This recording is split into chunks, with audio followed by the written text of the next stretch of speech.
Still in the book of Galatians, Galatians chapter 2. We didn't finish it, but I think we're pretty close to schedule, so that's good.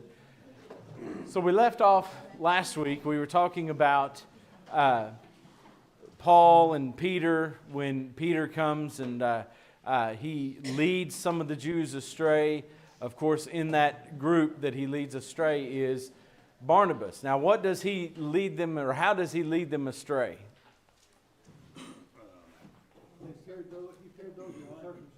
Okay, he feared those of the circumcision. Was he afraid they would arrest him, or what? They were probably afraid they wouldn't like him. Yeah, probably more along the lines of they would be upset with Peter if they saw Peter eating with these Gentiles. And so Peter disassociated himself with the Gentiles, and those that followed Peter or were close with Peter also dissociated themselves, leaving the Gentiles eating alone. And among them was who that Paul's so most surprised at? Barnabas. Even Barnabas is led astray. What do we know about Barnabas? Huh? He's very inclusive. In fact, his name means what? Does anyone know? The son of encouragement. That's right. And so he is the epitome of not encouraging someone in this particular moment. And so Paul says that I opposed him. And sometimes we think about the early church and the apostles, and we think, everyone's in lockstep, they're inspired by the Spirit. They must all be acting the same way and thinking the same way and doing and requiring the same. But it wasn't. And sometimes that causes a little consternation because we want the church today to walk lockstep, and we want to be able to point back to the first century and say, see, they were all exactly the same. But when we point back to the first century, they're not.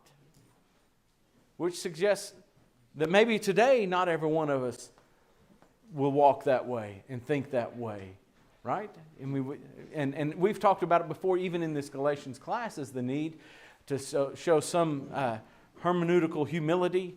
I've studied, I've come to my conclusion, but my conclusion is I'm human. I may be wrong, right? Shouldn't we have that kind of humility that even though I'm confident in how I've got to it, I'm humble enough to say, maybe I'm not right there. And if someone then comes and disagrees with me on that, how do I behave? Now, we'll quickly say, well, there's some things you just absolutely got to believe and teach. And I agree with you. There are. We'll talk about like baptism for the remission of sins as a requirement for salvation. That's absolutely essential. We cannot give up on that. Mm-hmm. Has everyone in the world come to that same conclusion? No. So how do we treat someone? In fact, Martin and I were talking about this just earlier. How do you treat someone who doesn't believe that? Can we say, well, this is such a certainty that we can be mean and ugly to that person until they come around? Probably doesn't help. Doesn't help, okay. Don't win souls by winning fights. So even when we're confident in what we believe is right and things like that, we still need to show some humility. Does that mean that we never cut anyone off? Well, no, because the Bible's very clear that there's sometimes you've got to cut some people off, right? Withdraw fellowship, in other words. The old excommunicate word, that's not really the one the Bible uses, but it's that idea of have no fellowship with them. Don't even eat with them, right? So that we come to those places too. But I would say even in those moments, how do we treat those that we have to withdraw from? What does the Bible say? Admonish them what? As a brother.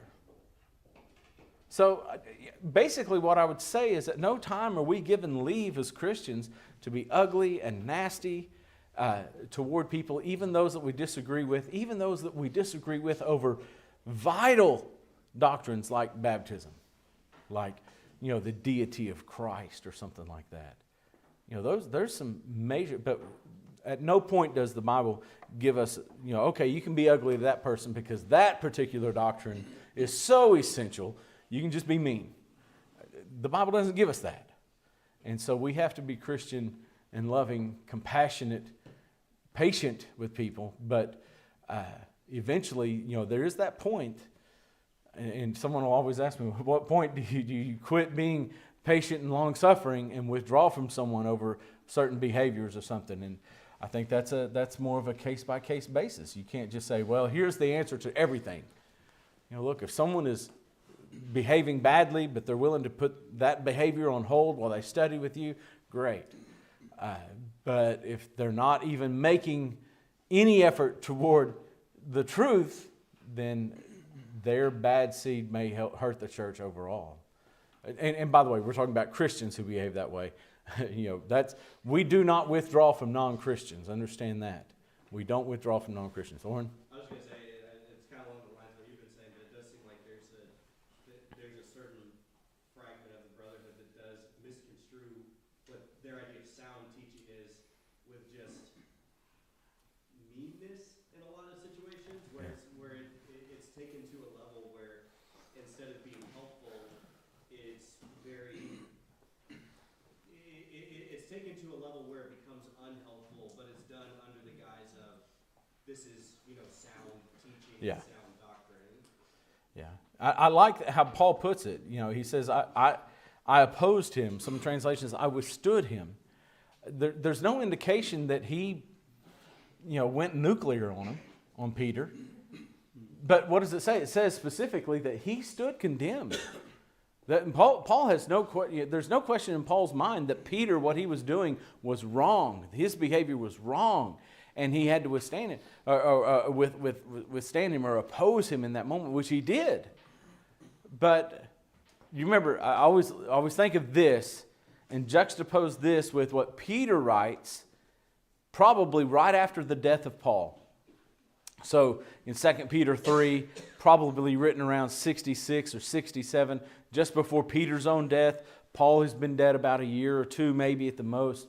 And he writes that some have taken, Paul, who is hard to understand at times, but he's recommending them to Paul and his scriptures that are hard to understand, that some, being ignorant, have twisted to their own destruction. But notice how he is complimentary of Paul. Sometimes today, if you withstood someone, that is a lifelong conflict. I mean, it turns into Hatfield-McCoy. Especially because he confronted him in front of the others. That's right. It was a public confrontation. Right. So what does that tell us about Peter? That Peter had the humility to receive the confrontation? I don't know how he behaved that day. I'm going to hope that he acted like a Christian. But we know by the end of his life, he is appreciative of what Paul has done here. Right? So we can't allow the possibility of the lifelong conflict to keep us from standing up when necessary. But when we do stand up, we've got to be sure that we're not ugly about it. So, and he does that as Buddy mentions, before certain men came from James, he was eating with the Gentiles. But when they came, he drew back and separated himself, fearing that circumcision party. And so this idea of the separation that Paul puts between himself and the Gentiles for fear of how the circumcision party would respond. And the rest of the Jews acted hypocritically. Notice he even refers to the hypocritical. Now what's interesting here is the normal Greek word for hypocrite is hypocrite. In fact, our word hypocrite is a transliteration of the word hypocrite. But in this particular instance, it has, by the way, it comes from krithe, which is to judge, and hupo, which means to be above. And so it's an over-judgment idea, right? Well, this one adds an extra preposition on front of that. It's the word soon, or the preposition soon, which normally means with. And so the indication is that it's kind of an en masse or en masse pulling away. It's not a single hypocrite, but rather it's a group of hypocrites, that type deal. And so they have pulled away, and they're acting hypocritically along with him. Even Barnabas was led astray by their hypocrisy. And so that's, what do we call this? What do you call it when one or two people start moving one way and everyone jumps on the bandwagon and goes that way? What do we call that? Herd mentality. In sociology, herd mentality is a good one. What else do we use? Groupthink. That's exactly right. I think that's the sociologist Giannis was the one who came up with that term, groupthink. That the idea of groupthink is that when one or two go one direction and the herd or the group goes along with them, the individual members of the group lose personal identity. You know, I'm Sam, and here's what I really think about this, and rather put my identity into the group. And if the group is going to think this way, then I'm going to think that way, and I'm not going to buck the system in any way. For fear of, I'm put out of the group, right? What group did they know? They knew the Jews. That was their comfort zone. And if all the Jews seem to be going this way, then I want to go with them because I don't want to be ostracized by my own people or by my group, right? And so I'm willing to give up my individual thinking and just put it in with the rest of the group. Okay? Talk about James there. What was he was in Jerusalem, Mm-hmm. right? So was the group in Jerusalem, of which most of the apostles were there, right? In Jerusalem. As far as we know. Would it have benefited them for Paul to go talk to them? I mean, were they on the wrong track? Well, I'm asking.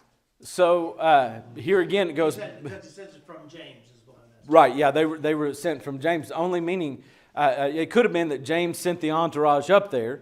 It could just mean that they were leaving from where James was, probably more along the lines of James having used his authority as an elder to send a contingent up there. Why did he send them? Did he send them to, condemn them for what they've done? Did he send them to find out what's going on?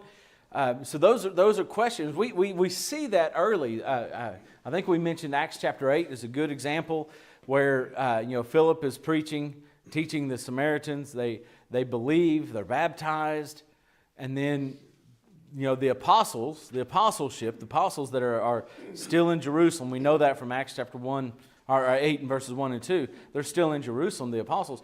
So they send Peter and John to check out the situation, what's going on, because it says they had not received the Spirit. So the church in Jerusalem very much is aware of what is happening, and there is, I think, a need for the earliest church, which is Jerusalem, to recognize these new congregations as they're coming up. I think that's what Acts chapter 8 is about. I think that's what Acts chapter 10 is about with the Gentiles, is the recognition of churches outside of Jerusalem and different people. Who were inspired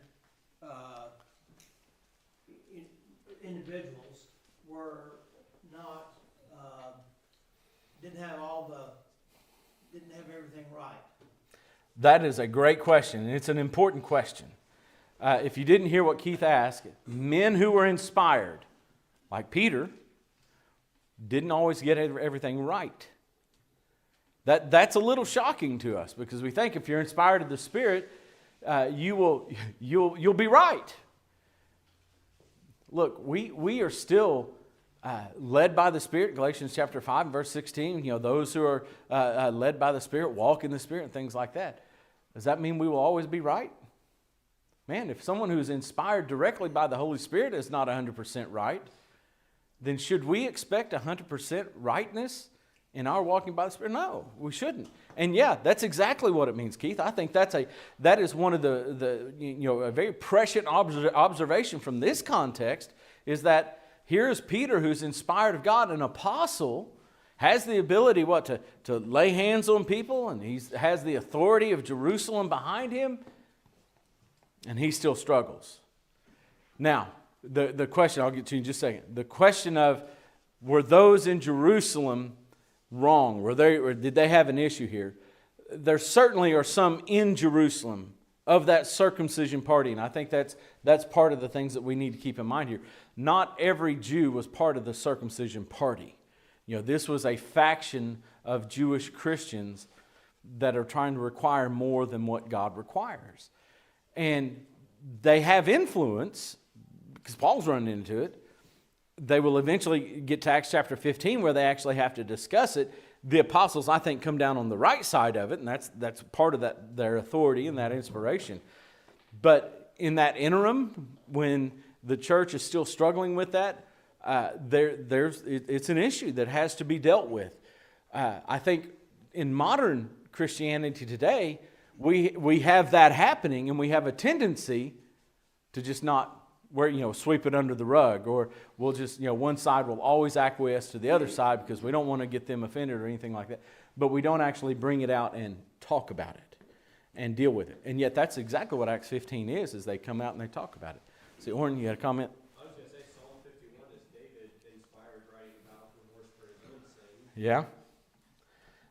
And man, Psalm 51, that's one of those that get you in the feels, as they say.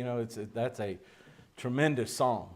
But here he is with a broken spirit, a contrite heart before God, but inspired, but still did things incorrectly. Emerdine? I think even been inspired by the Spirit, God left free will. Yes. You can always put yourself out ahead and quench the Spirit. Right. And that's a good point too, because having the Spirit doesn't mean the Spirit controls you. It just means that the Spirit is there to, Ephesians 4:16, to strengthen you, but you still have full control over how you behave, how you act, and you can quench the Spirit. And I think that's exactly what quenching the Spirit or resisting the Spirit is a reference to. Yes, you have the Spirit as a Christian, but you can shut him off. Cliff? Well, I think through Paul's inspiration, though, the whole situation was corrected. Yes.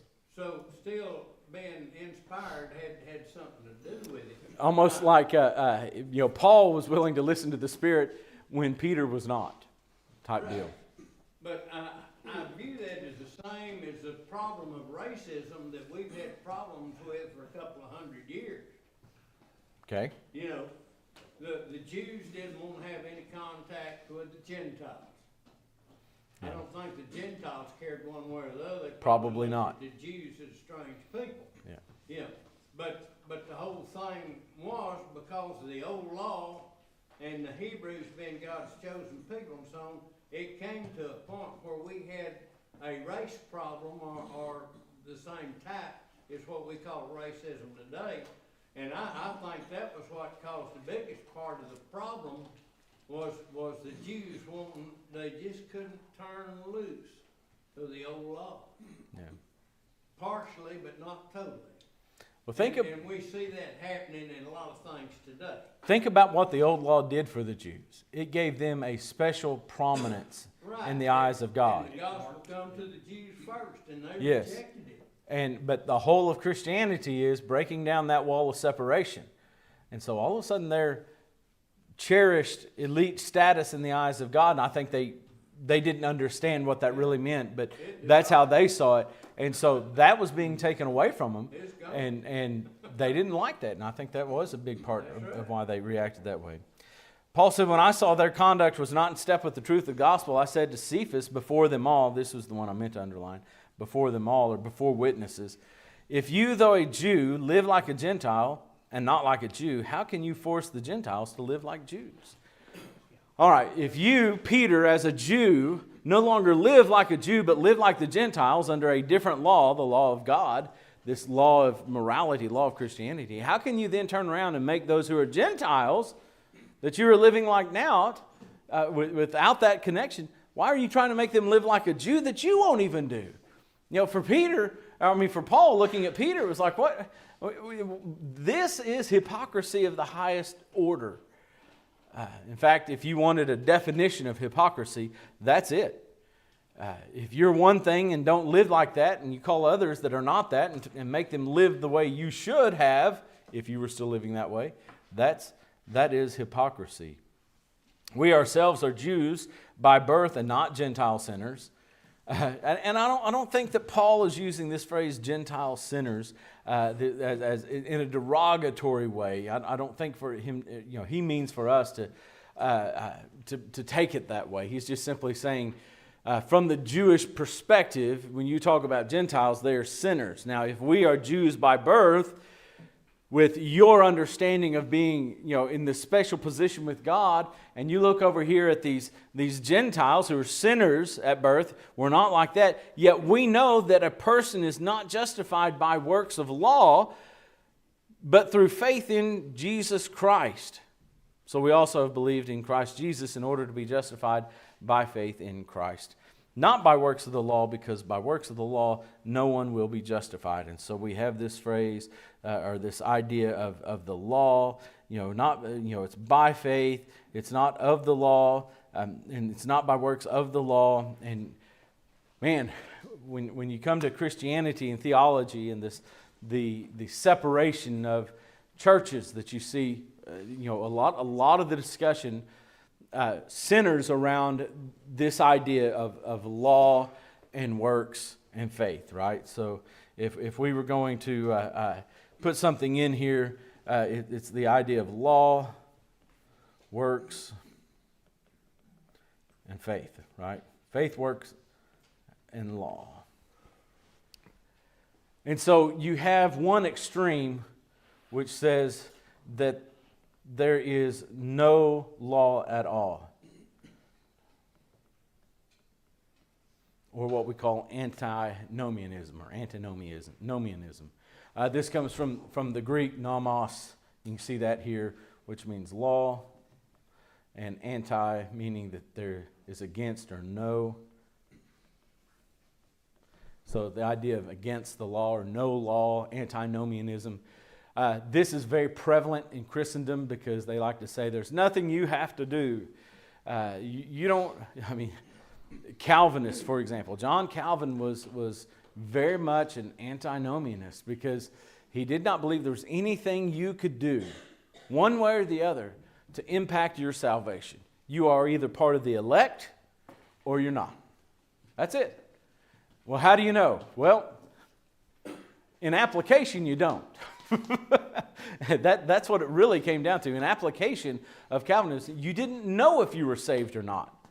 So what you should probably do is act like you are saved. But even if you're saved, you could act however you want. I had a man years ago, we had a Bible study going, and he said, look, I can walk right out this door and into that convenience store right there, rob it, kill everyone in the store, walk out into the street, get hit by a Mack truck, and go straight to glory. That's antinomianism. There's no expectation, there's no demands, there's no law, there's no set behavior. Now, if you're supposed to be a Christian, at least act like a Christian, they say. But the real person, the honest person, is going to say, why? If I'm part of the elect, what can I do to lose that? And they admit nothing. And if I'm not part of the elect, how much good can I do to be saved? And the answer is none. And so God becomes the arbiter of the saved and the lost based on a whim. And when we say whim, we just mean it's God's fancy. He's not looking at Keith and saying, well, Keith did this, this, and this. I think I'll save him. Christine did not. I don't know how much worse Christine is than Keith, but for some reason God looks at her and says, I'm not going to save her. Martin over here, he looks pretty good. I'll take him. God on a whim. He's not, because he's just like save, lost, save, lost, save. That's it. And there's nothing that a saved person can do to lose it or a lost person can do to gain salvation. Well, that's premillennialism when it's all said and done. Not exactly. Premillennialism oftentimes is associated with Calvinism, but that's Calvinism, which, by the way, Calvin did not come up with. Yeah. You go back a few more years before him, and there was a guy named Augustine. And Augustine was really the one who first formulated that antinomian idea. Okay, so That's one extreme. Then on the other extreme, you can imagine, is the idea of nomianism. And so what do you think nomianism is? Law matters. Law matters so much that the only way that you can be saved is to keep the whole law. What does that sound like? Sounds like works salvation. Exactly right. And so if we do enough works, and the balance of at the end of our lives is that we've done more good than bad, then we'll be saved. You know, it's like we put life itself in the scales, right? So, you know, as long as we have more good than bad, all right, my scales aren't great, but you get the idea. As long as we have more good than bad, then we're saved, right? But if for some reason we have more bad than good, then we'll be lost. That's nomianism, because it puts the entirety of our salvation in our hands. That, you know, I'm going to do enough. And then, of course, you know, the bankruptcy of this is who's to determine what's good and what's bad. Generally, we determine what's good not based upon what the Bible says today, but the influence of the world. Do you see that in the church? I mean, we're not here to talk about cultural issues every day, but listen, you know, we talk about the LGBT community. You hear about that, right? And we as parents and grandparents were like, ask your grandkids. Ask your grandkids. And they may not be quite so dismissive of it as a sin as you would hope they would be. Why? Is it because the church isn't against it or isn't loud enough? Well, I don't think it's that the church has necessarily failed so much as the world is winning in a lot of those cultural issues. Listen, you know, look at our generations. And the generations over me, like Lon, and the ones over him, like Buddy, and the ones over him, like Cliff. You know, it doesn't matter how. Listen, in every generation, you're going to find people that have given ground on just that one issue, just that one, right? But there's no doubt that the younger we get, the younger generations we're looking at, the more influence it has had. Why? It's not because we grandparents, great-grandparents, or great-great-grandparents, or parents have given ground. It's that the world has seeped in, right? Yeah. So, I mean, you know, I mentioned the culture this morning is, you know, it's always been an issue. It is an issue. I don't mean to dismiss it and say it's not an issue. It's absolutely an issue that we have to be concerned about. But nomianism says, you know, if we take what's good. And there are a lot of people who will tell you, you know, accepting, you know, the LGBT community and, you know, their agenda, accepting that's good. Obviously, we're going to disagree with that because of the Bible, but that's how a lot of people judge what's good and what's bad. And if you have enough good, you can overcome the bad. But it's neither this idea of antinomianism. It's not that there's no law or no conditions. And it's not that it's all up to us. It is what we often refer to, and you're going to love this, it's synergistic. Don't you love that? Because that's big in the corporate world, right? You know, that's synergism. Let's get synergism going, right? What does synergism mean? Synergist is a catalyst or chemical that multiplies the speed of the reaction or the efficacy. That's a catalyst. Okay, a synergist. So this comes from ergos in the Greek, which means work, and soon, which is with or together, so it's to work together. Well, who's working together for our salvation? Huh? Us and God. God has prepared the way. He's done all the things that we cannot do. And he says, believe me, that's what we can do. That belief, of course, takes the form of obedience. Hence, when we get in the pulpit and we tell people, act right, you know, straighten up and act right, there's a reason for it. Because, not because that's going to save us, because our works can't save us, but it identifies us as one who believes God. That God can and will and wants to save us. And so that's kind of the idea that he's getting into here. by works of the law. Why? The easy thing to say here, listen, we don't have enough time to get into the theology of all this, but the easy thing to say here is that the law of Moses, that I think Paul primarily has in mind here, but you could put any law system in here. Law has never been the source of our salvation. The source of our salvation, man's salvation, has always been God. Whether it was under the patriarchal times or the Mosaic times or the Christian times, God is always the source of salvation. And He gives it by faith. That faith should not simply be looked upon as belief, but as a trusting dependence on God. That's how we get it. How do we show God that? That's our obedience.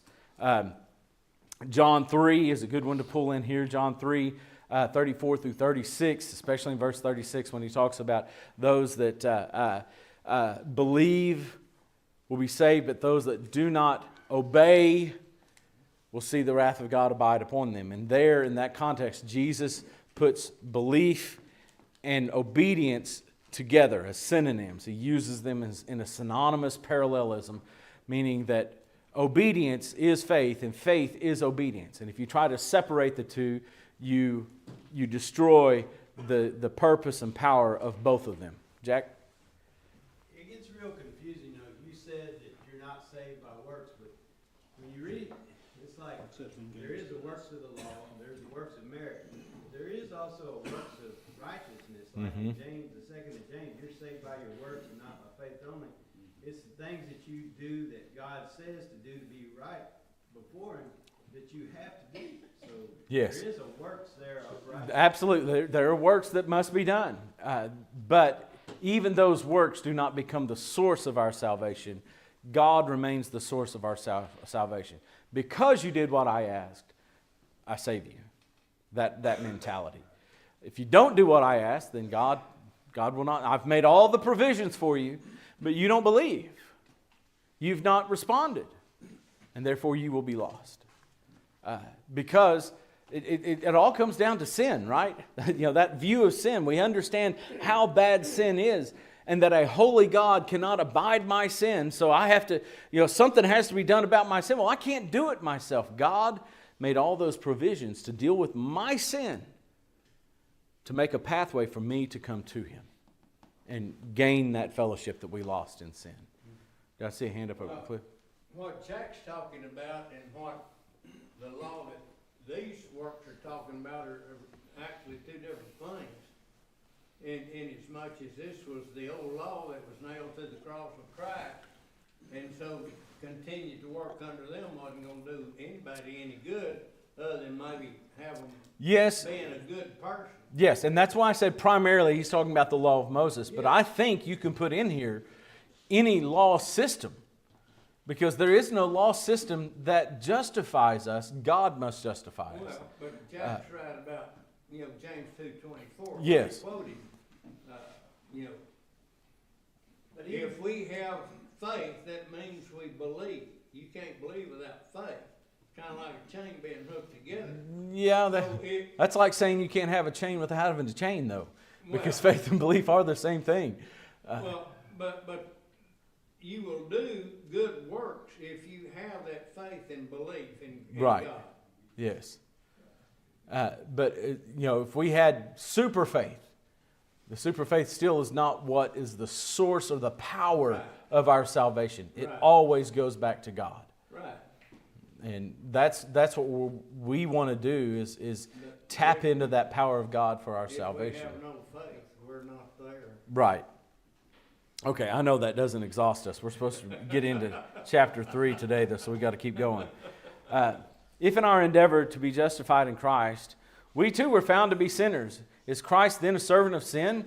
Did Christ die as a servant so that we could sin? What does that sound like? It sounds like Romans 6, doesn't it? Shall we continue in sin that grace may abound? Let it not be so. Or the King James, as Martin said, God forbid. I love how strong that is, but the word God is not in there, by the way. Don't let that be the case. That's what he's saying. Don't let that be the case. Well, when would it be the case? Well, if we're Christians and we're carrying that name of Christ in a life of sin, then we're acting like, sin makes grace abound. It's like, if we could measure sin in units, right? And I've got 10 units of sin, therefore I need 10 units of grace to be saved. And then Cecil over here has 20 units of sin, and he gets 20 units of grace to be saved. And we start comparing, hey, I've got 10 units of grace, and he's got 20. I want more grace. Well, how do you get more grace? More sin. I do more sin, I get more grace. And so I add another 20 to mine. I'm up to 30, and Cecil's over here, hey, he's gotten more grace than I've got now. That's the silliness that Paul seemed to be looking at in Galatians 6, or in Romans 6, and I think that he's looking at here. Christ didn't come to do all that he did so that we could continue in sin. He came to save us from sin. Certainly not. For if I rebuild what I tore down, I prove myself to be transgressor. If after I have obeyed the gospel and I've been baptized for the remission of sins, in that sense, I've torn down that old man. I've torn down the old life. I've torn down the old ways. In this case, specifically, in the context, the old Jewish way, I've torn them down. But then if I come back and I start the rebuilding process, and I'm rebuilding the same structure, the same Jewish laws, and the same Jewish works,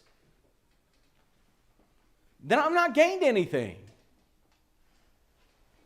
I prove myself to be a transgressor. We need to move, we might say, beyond that idea, he would say. For, he says, through the law I died to the law so that I might live to God. This life that I have as a Christian, Paul says, this that I'm sacrificing to him, this that I'm giving to him. Again, this sounds like Romans chapter 12. I beseech you, brethren, I beg you, brothers, to present your bodies as a living sacrifice. Paul says that's what I'm doing. I'm giving myself as this sacrifice to him. This, by the way, is one of the reasons why we say of Galatians that it is little Romans, because there's so many themes that are shared by the two books. So therefore, for through the law I died to the law so that I might live to God. I've been crucified with Christ. Meaning this idea that I have mortified. Colossians 3:5, that's the word I like. Mortified, murdered. I've been crucified with Christ. And alongside him, because of what he has done, because of what he has shown in his life, I've been now crucified alongside of him. But it is no longer I who live. In other words, I've died. I'm not going to rebuild what I had before. But I'm going to allow Christ to build in me. Right? As we grow and get older and mature and all those things, we do everything for me, my way or the highway. I'm looking out for me, myself, and I. Number one, go for the goal. Everything is about me. And when we obey the gospel, what we're doing is we're crucifying that person. We're mortifying, we're murdering the old man of sin. Romans chapter 6 again. Right? And we walk in this newness of life. You remember that's what he says. We walk in a newness of life. We are a new creation. And that phrase, new creation, kind of hits it square on, because who created the creation? The Creator, God, right? And then I'm born and I grow up and I'm doing my own thing over here. And whenever I'm convicted of my sins, I obey the gospel. That old man is put away, and then the Creator makes a new creation, and it's God. God has to do that rebuilding. So I've been crucified with Christ. It's no longer I who live, but Christ. He'll say in Philippians, for me to live is Christ, and die is gain. For me to continue to live on this earth, and that's what he was saying. I'm in this strait. I'm between a rock and a hard place.